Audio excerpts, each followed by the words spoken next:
Alright, let's dive into something that's been making waves in Ijebuland recently. You might have heard about the drama surrounding the Awujale Stool, but trust me, there's more to this story than meets the eye. Here's the deal. The Fusengbuwa Ruling House in Ijebu Ode just removed 3 of its top leaders over allegations of bribery, document manipulation, and a whole lot of procedural mess.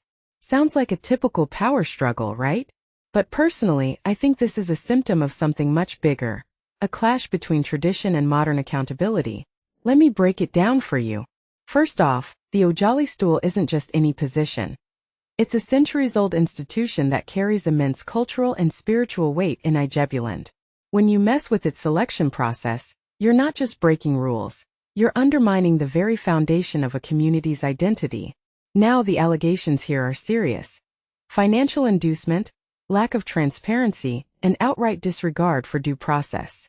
What makes this really interesting is that these aren't just random accusations. They're backed by a 25-page report from a fact-finding committee. That's not something you brush off easily. Here's where it gets juicy. The 3 leaders removed, Abdulateef Owoyemi, Professor Fassy Yusuf, and Adeodokun Ajidagba, are denying everything.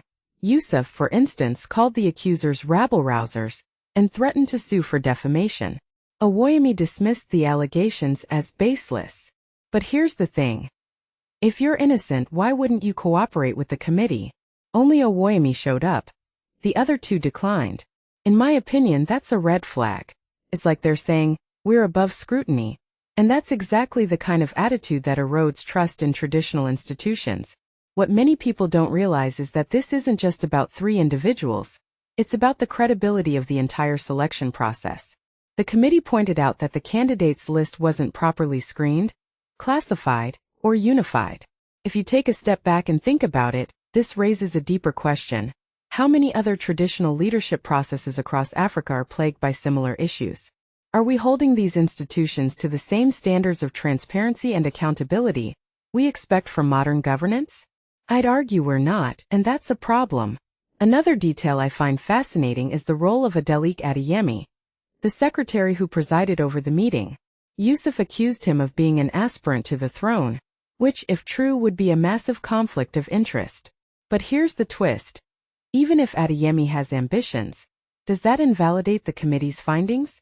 Not necessarily. The allegations were serious enough to warrant an investigation, and the ruling house unanimously voted for the leader's removal. That suggests there's more smoke than just one person's fire. What this really suggests is that traditional leadership structures are under increasing pressure to adapt to modern standards of accountability. The Ijebu people are demanding integrity, and they're willing to restart the entire selection process to get it. Odunai said it best.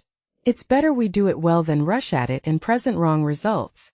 That's a sentiment I can get behind. In a world where corruption scandals dominate headlines, seeing a community prioritize integrity over expediency is refreshing. But let's not forget the human element here. These leaders aren't just faceless bureaucrats. They're part of a deeply rooted cultural system. Their removal isn't just a procedural matter. It's a personal and communal reckoning.